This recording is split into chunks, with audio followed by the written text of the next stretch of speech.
Right, greetings everybody. Robin here from Courage is the Cure. Welcome to episode 142 of Relentless. Today we're going to be joined once again by Nobody from Nobody's Take.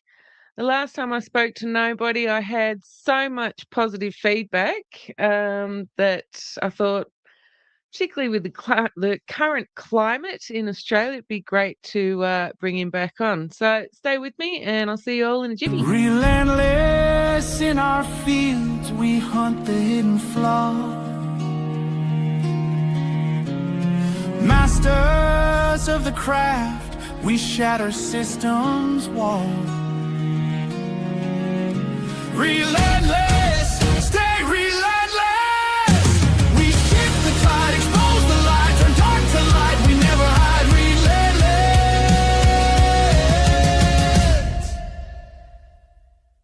Relentless.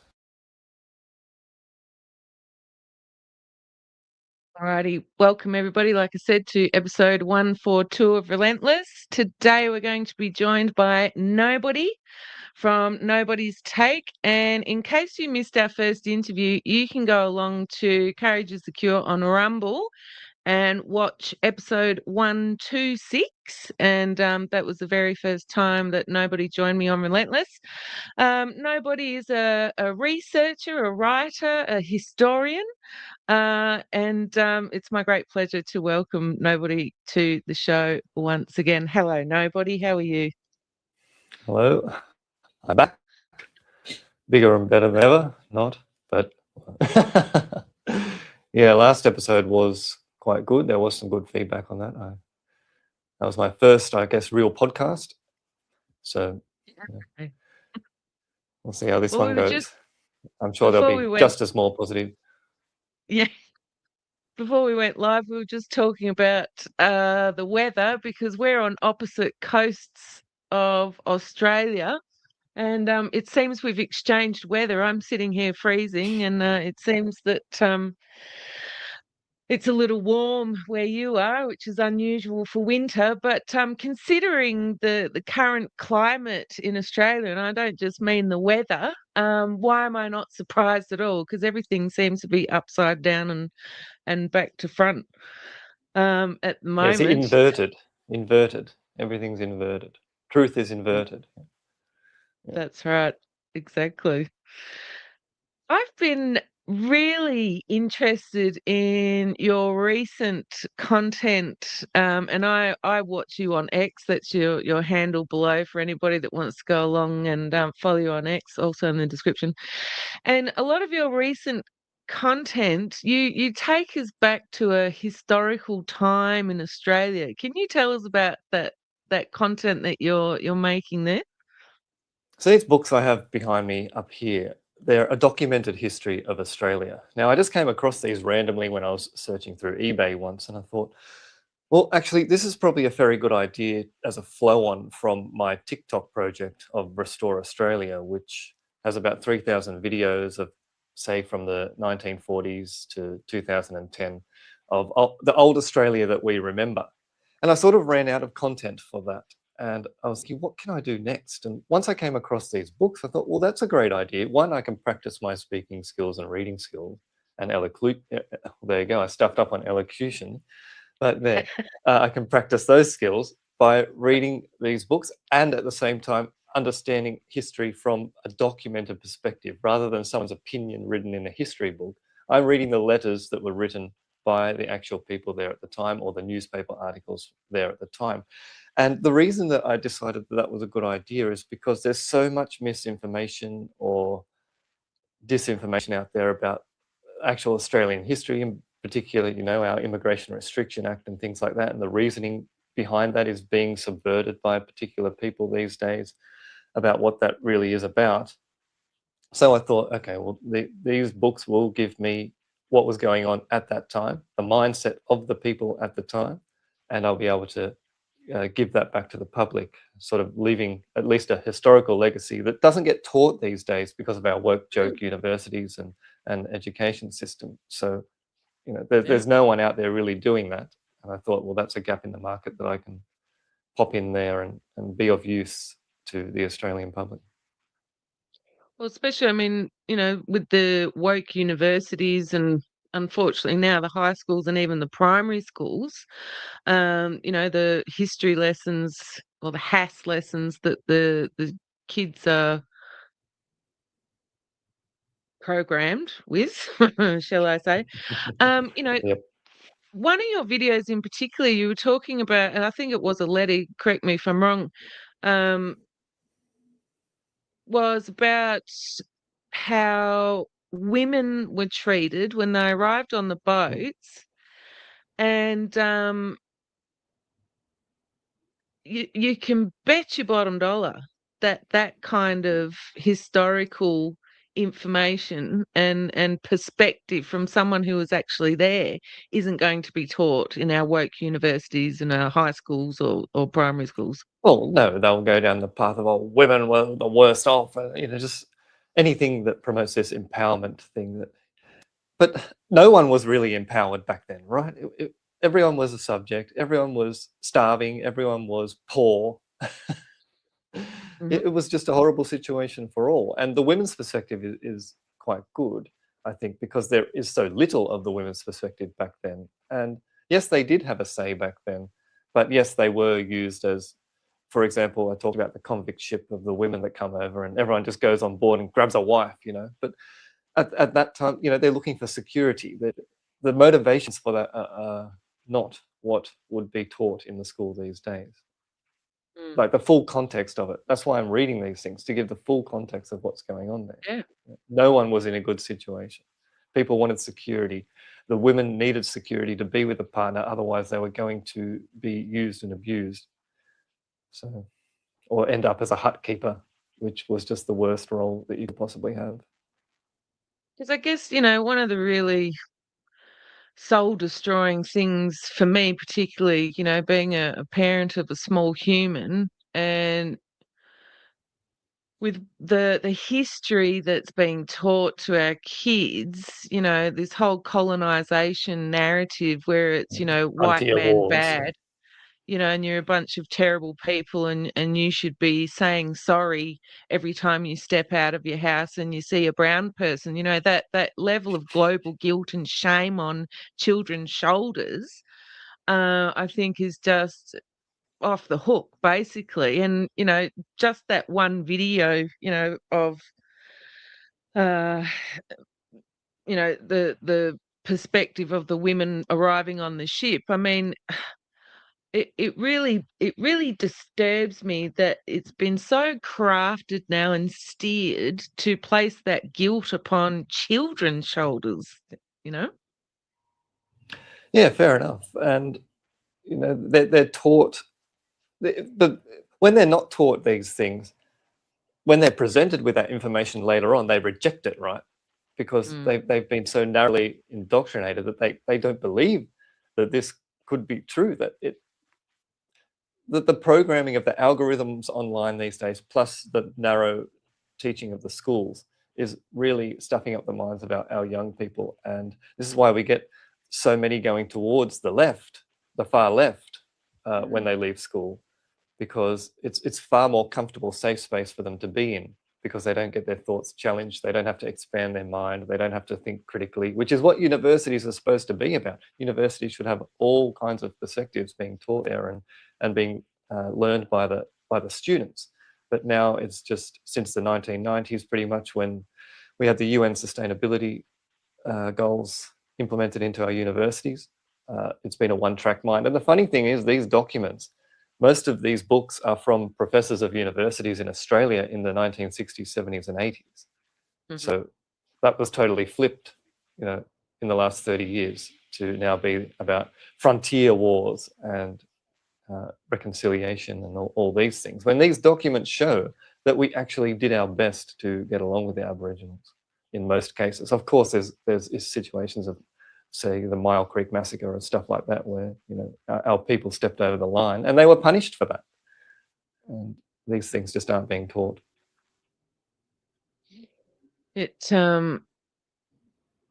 it even, 'cause I excuse me, I've got the collections of Henry Lawson and Banjo Patterson as well. I Yeah, wonder.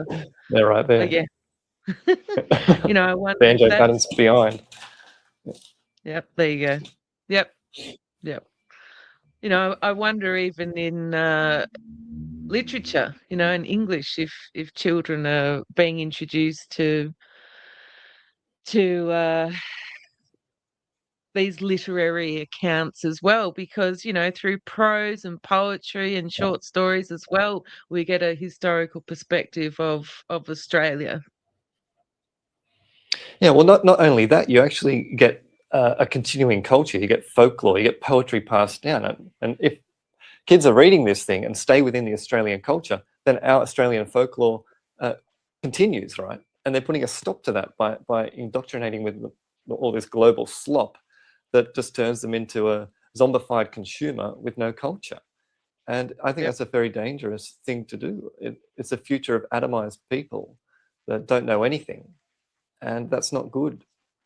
It's basically the end of culture, the end of spirit. Well, talking about culture, I guess, and patriotism, how dare anybody in Australia be patriotic? Block I'm out my just, flags. yeah, exactly. This is your ex count. Yeah. This is a video from last week, if I'm not mistaken, and I'll just read the text you've written there. So, generational Australians now homeless are more likely to raise the flag. Why? The mortgage built middle class are more attracted to exuding a sense of success through their access to credit. A new underclass has formed since dramatic changes in Australia around 45 years ago. Now, this video has got a lot of attention on X. Um, when we are talking about Aussies now, down and out Aussies are the most patriotic. I think a lot of people in the audience would agree with you, and not only that, but people are made to feel like they should be patriotic on top of it. Yeah, so my feeling of I live in a very, I guess, white legacy area of Australia here, and I in my job I notice these things because I go around to a lot of different areas and people, and what I notice is the flag is raised more so in the poorer locations or with down and out people. And what I found with that video, what I was talking about in that video, is that these people are looking for something to serve. They want to work for something greater. They don't want to sit in the mortgage belt with the lifestyle of the Kardashians and buy all the active wear and just be the husband in the garage that funds the whole thing and goes to work 6 a.m. till 6 p.m. doing some trade work and just come home to get ignored. They don't want to do that. To they want to work for a nation. Basically, that's it. And they raise the flag not because they like the state. They hate the state in the state that the state is in, if that makes sense. But they want that flag to represent something that they can leave as a legacy via the nation, not just via, say, a nuclear family or something like that. They want to leave the nation in a better shape than what they were brought into because they see it degrading and they don't want it to degrade for the future. But that avenue just is not there for anyone because you have to be part of that credit system. The society is shifted to this hedonistic kind of narcissistic way of being on the most part. I guess economically disengaged people via credit, but they have political agency, but they have no economic agency because they're all in debt. So they have to play it safe by just playing that materialistic game. Whereas we should have both. We should have economic agency and political agency, but that scares the political elite because that could threaten their power and control. Well, we saw that during COVID, isn't it? I mean, that's one of the ways that they were able to nudge people, not only through the use of No, fear and an absolute tripe on corporate media. But the fact that people are in debt up to the back teeth, that they were deliberately. able Yeah. to quite easily nudge people. Yeah, so we only started this system, say, in the 80s and 90s after Bob Hawke floated the bank, right? And that allowed all the globalist money to come in, and all the people to be able to provide this extensive credit to the people, which is actually, we're getting to a point now where I don't think we can expand the credit anymore, because we're really at $1.5 million for a place to live now. I don't think it can get much worse than that.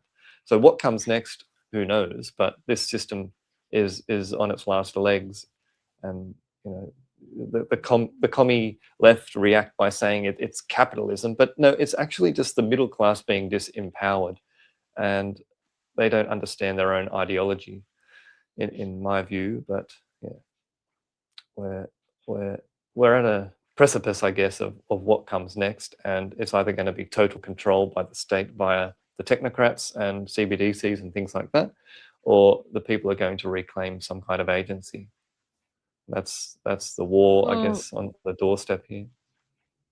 in this video, I think it's towards the end of the video, you're talking about, the people that are, have in debt and they have a certain level of credit, all these sorts of things. These people, um,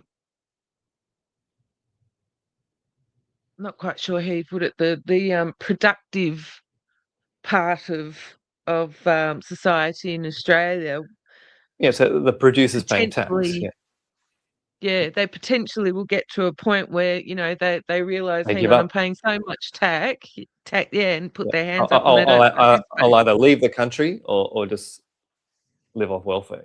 Just will live off whatever I have. Live minimally, because it's Well, just not wasn't, worth. Why work for that, just for a total welfare economy? that woman, was it 60 Minutes? She was talking to Jim Chalmers and she was saying, "Aren't you worried that people are talking about, going overseas?" I think there's a clip on that, on X. I didn't see that one, but yeah, it's happening in the I UK as well. It's the perfect one to do a voiceover.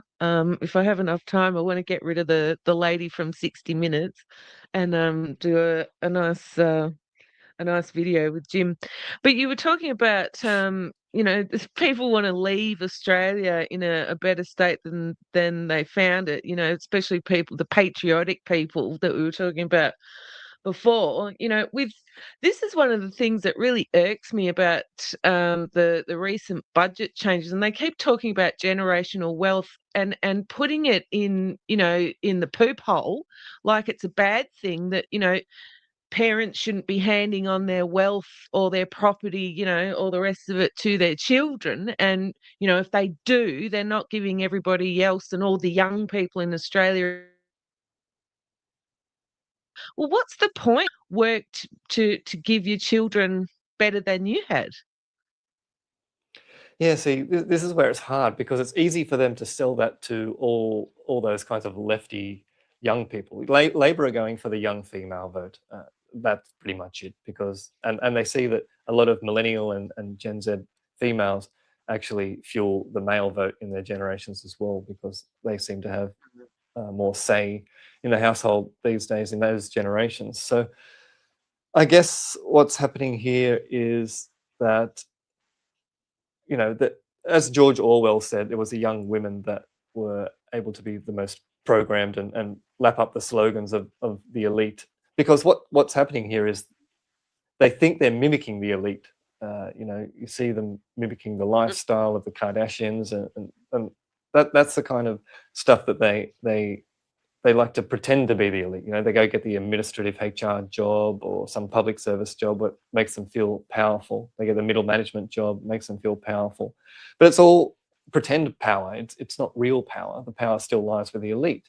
Now, in I guess, crafting a situation where we're not leaving generational wealth, we're using it now this actually disempowers the future, right? How much more money can the government borrow in order to keep things happening now, but in 20 years' time, when those millennials and Gen Zs are old and they're alone, the state's going to have no money because we're all spending it now just to prop up this idea of we're all empowered and we're all doing something for the greater good, and Labor's taking away our generational wealth. Well, this will really spark up in about 20 years' time, when people realize, well, the state's run out of money, it's got to pay all this debt, it's got no productive class to give tax money from. What, they're going to fine us to oblivion? We're all going to be poor. It's a very short-term thinking that Labor is doing now, and for some reason people just keep lapping it up in numbers enough to get them elected, which is very disappointing. Well, it's even like I was doing some research the other day, and it kept coming up and being presented to me as a positive. And because of my cynical nature, I'm thinking, hang on a minute, about employers contributing to super immediately, with each payment to their employees. Look, I can see, a positive there, but I'm also thinking, hang on, that's like, giving pocket money to the government straight away, because we all know that superannuation doesn't stay here. It doesn't benefit us. It's, could have a whole nother discussion about that. But I'm just thinking, hang that's on a how it minute. was sold. But yeah, Yeah. that's how it was sold back in the day under Paul Keating. But yeah, it was money to invest in Australia. Now we just invested in America or something because we've got nothing to invest in here. And yeah, they extract all when we withdraw it, they extract tax from it. Doesn't make any sense. Mm. Yeah, and I think it's,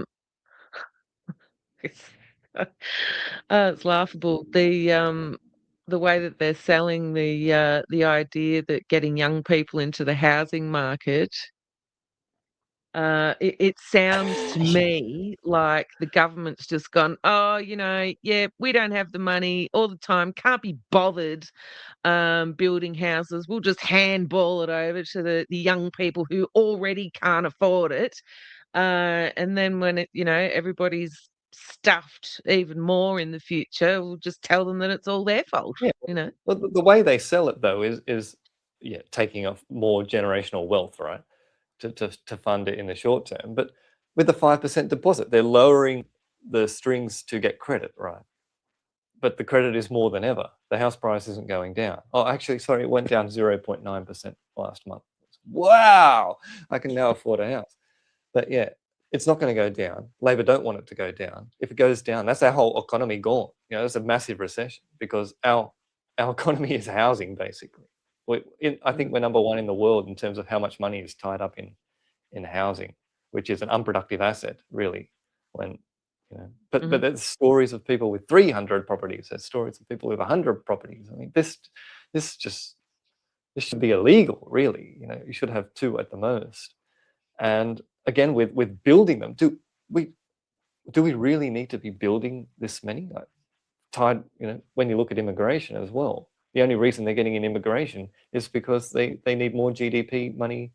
They need more revenue to pay for the welfare things that they're giving out. So it's really bad future, honestly. The 2030s are just going to be shocking to me. I think especially if Labor gets elected again. The financial flight from the country is just going to be huge because there's just going to be nothing, no reason to be here at all. It's very terrifying, actually. Yeah, and I'm glad that Jim Chalmers thinks it's a huge joke when, even though it is Channel 9 and corporate media, as much as I despise them, telling him that people are considering leaving Australia, for housing, for building a small business, all these sorts of things, and he just dismisses it and kind of has one of his disgusting smirks. I mean, these people really have just they don't even they can't even read the room. They don't even acknowledge Yeah. that the room Well, exists. yeah, exactly. This is how Labor, how arrogant. I framed it as arrogance. It's this confident arrogance that I think is going to be their downfall as well, because people saw through the budget, right? Enough people saw through the budget, even if they're on the left Yeah. or the right, it doesn't matter, or in the center. People saw through the budget that it doesn't serve anyone, and their arrogance is going to be their downfall. And I hope they keep acting like this, because more and more people will wake up to there's no one behind the curtain, right? There's emperor with no clothes. They're a top-down dictate that don't listen to the public. And the public, when we look at Britain, for example, we look at Restore Britain and Rupert Lowe, who say that the public want to be heard. The public want their grievance. And this is why, for example, Pauline, she does it to an extent. I don't think she does it enough in terms of listening to the public and parroting what their grievances are, but she does it to an extent. I think we still need to go a bit further in terms of listening to the public. But Labor do not. They're a complete top-down global dictate elite, Fabian socialist. We have the ideas, and we will craft them onto you via social engineering methods. And the more arrogant they get in that, the more the Australian goes away from that, because we're anti-authoritarian at heart, really. That's and we're anti-ideology. So we don't like being talked down to. So it's going to be their downfall if they continue their arrogance, which I hope they do. Yeah, that same. That's a good point. I hadn't thought about it that way. Just adding to the stage here, this is your Substack page. People should go along and check out your writing on Substack. So we've talked about Australia historically, and oh my god, I'm not talking about him. no. Historically, the current kind of situation with the down and out Australians are the most patriotic. Are they? Question mark. And so we've just started to move on to the future there, and talking about the uni party, not just Labor, I would suggest, and One Nation. You know, I'm wondering what your thoughts are, because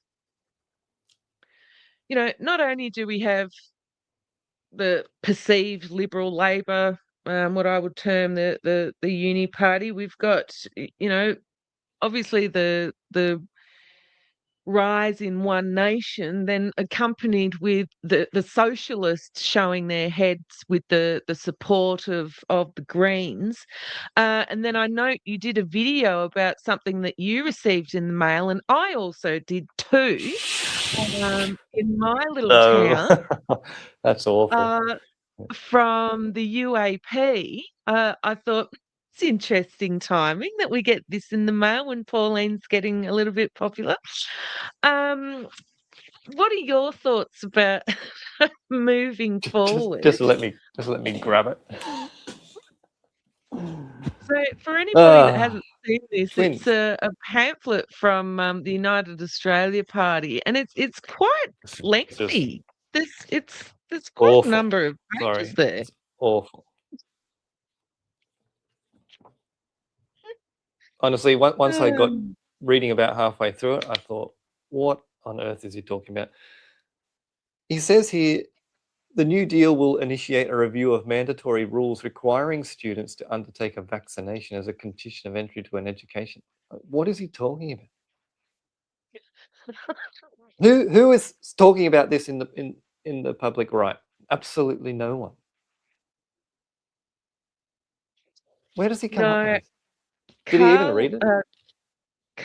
Clive lost me when he was in Perth a little while ago. I think, was it for Tucker Carlson? He brought Tucker anyway, and he. No, I don't even think Clive came. He just did one of the ring-ins. I think it was a ring-in actually. And a remote call. Yeah, and he was talking about building Titanic 2. I'm thinking, how out of touch are you? You're telling us about Yeah, how the exactly. everyday Australian is suffering. Who do you That's the think's gonna point I buy just made here. tickets to go on Titanic 2? It's not the suffering Australians, it's the high Unless we can rollers. live on it. Yeah. I don't really want to live on it because it's going to be a short-term accommodation. But it hits an iceberg because there'll be someone on it that wants to change the financial system, perhaps. So what do you reckon for the future? Nobody? Where are we? What's gonna happen? Well, we're not here, that's for sure. This is, I'm sorry, this was garbage. Like, I couldn't even finish reading it in my 3-part video that I have coming up, deconstructing it. I mean, what on earth? A health policy, for example, right? Health policy. Commonwealth funding will ensure all state education departments are free from political influence. That's a health policy. That's under the health heading. But then there's another heading after it, education. And it's not there. So yeah, that's not our future if we can't even determine what's a health policy and what's an education policy. But what is our future? Our future, I think, for now, is I've come to accept the role of one nation.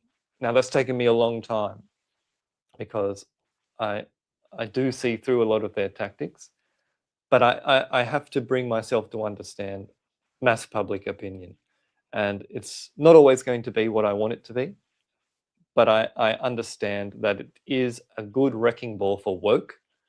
It's a good step to what comes next. It's a good step for the people to realize, okay, if we finally got rid of woke can't come back. Where do we go now? Do we go, what one nation will leave the door open, in my opinion, to technocratic vultures to come and eat up all our public institutions because woke will be taken out of them via one nation. So unless the other option is that the people come back to those institutions, and that's where I get scared because I'm not sure one nation have the intellectual capacity to ensure that goes back to the people and is not eaten up by just even more globalist institutions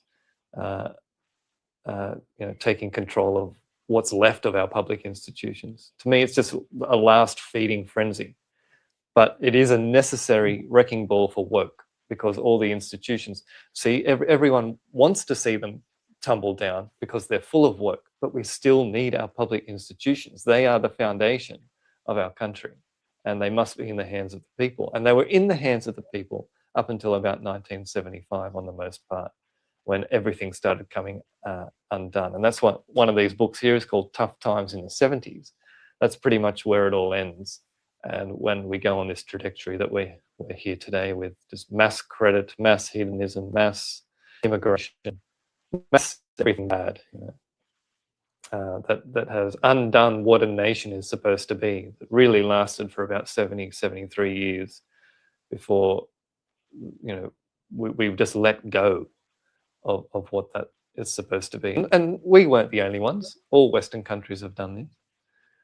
But we really need to get back to what a foundation of a nation is. And if one nation is going to get rid of woke, well, we need to be ready. We need to have some intellectual people, some intellectual right party to be there afterwards to say, hey, no, these institutions need to come back into public hands and they need to serve the public and not be captured by foreign influence. So that's the danger I see of what one nation might allow. But it is necessary. Yeah, that's a good point. There has to be It has to be a restore Britain kind of thing, reform, might be that pushover for Britain as well.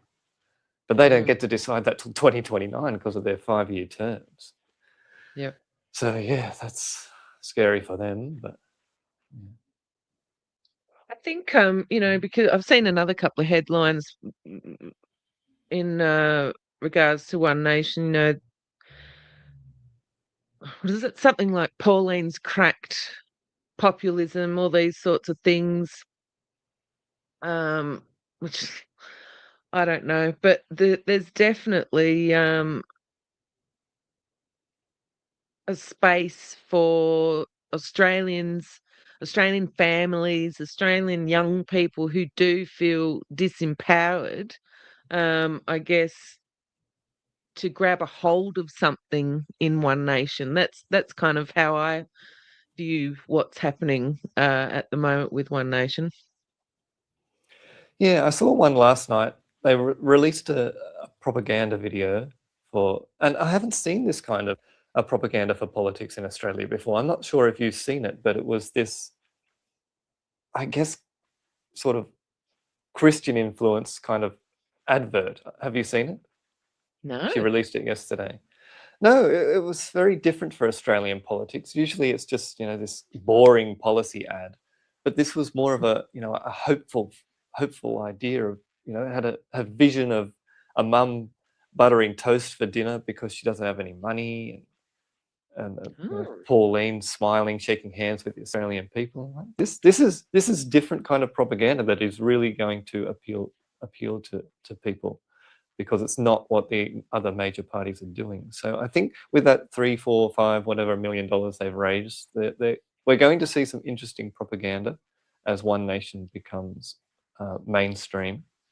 And it's not going to be something that Australian public have seen before. Now, I saw through it a little bit because they used Bondi as the opening of that advert. And I was just like, saying Australians feel under threat. And I'm like, well, we feel under threat from people with machetes in our street, not necessarily due to Bondi. The propaganda needs to be about what the average person is experiencing. And they see their jobs under threat. They see their housing future under threat. And if they can make propaganda about that, then they're going to be on a good path. Is this it? That looks like it, yeah. I might just Can you play it play for it? everybody. I haven't seen it. It's short, yeah. Let's... Yeah. I think, this might be a different one. My world has fallen. I'm falling to my knees. Australians now, they just don't know where to turn. They don't feel they're safe in this country anymore. They have a right to feel that way. But I won't back down. For my family, you can ransom me. Had it hard, it broke me to my knees. Mass migrations created a shortage, people living destitute, people who can't afford to put a roof over their head. 7 million Australians can only afford one meal a day. In a country as prosperous as what we used to be, people are screaming out for change. I'm just really needing some peace. Our rights have been stripped from us, our freedom of speech is being taken from us, and we're just being diminished as a people who we are, our pride in ourselves. I'm falling to my knees. It is your choice. Oh, yeah. And I feel my head trembling. Oh, Lord. You alone will decide who will be the next government. But I won't back down. No, no, no. Oh, yeah. And now I feel my head trembling. Oh, Lord, ain't no promise I'll breathe again. But I won't back down. So yeah, what do you think of that? Interesting. I really like that. That's really good propaganda, I think, and not political propaganda we've seen before in this country.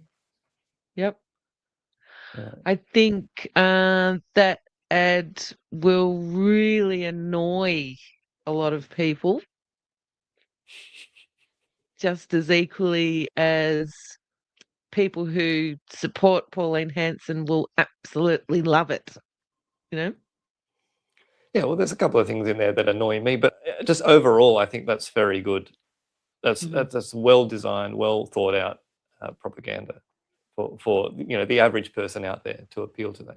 Using a mum buttering a sandwich, getting pissed off with it. That's really good. for propaganda. So I Well, see, it's just congratulate that, them on that, actually.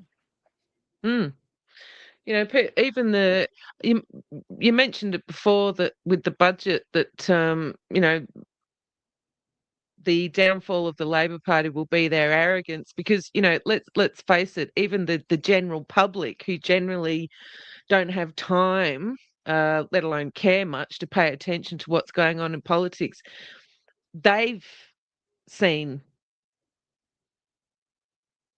the downfall, if you like, and the detriment to their own lives because of the budget that's coming through. So even the general public's seen it. So you know, this ad in particular, I guess, sort of jumps on the back of that as well, which, you know, that kind of emotive, the music, the message, the Oh, yeah, yeah. imaging, you know, it really, It evokes us. You know, you're just sort of in a trance when you're watching it. You're like, this really appeals to how I feel about the country. mhm, But yep, it's hopeful at the same time because it puts her in, you know, it's putting her as a sort of savior, I guess, mhm. or at least some hope. You know, it's good at poking at the grievances of the people and alluding to some slight hope at the same time of change. We both just went off screen. We must have said something we shouldn't have said. Oh, Labor are there going, Yes, click these people off. of course, of course. Jim's And in the it's background all going, in my head. It's the gang stalking, which is just in everybody's head, apparently. You know, it doesn't actually exist. So, for everybody in the comments and watching on the replay, please go along to the description of the video. You can find Nobody's links. Of course, on the bottom of the screen, you can see Nobody's X handle and also Nobody's handle on Substack. I think you're also on Instagram and TikTok for Yep, Instagram and I just went back TikTokers. on TikTok and yeah, Instagram. What is my? I don't even know what my Instagram handle is. I think it's nobody's_take. I think. Who knows?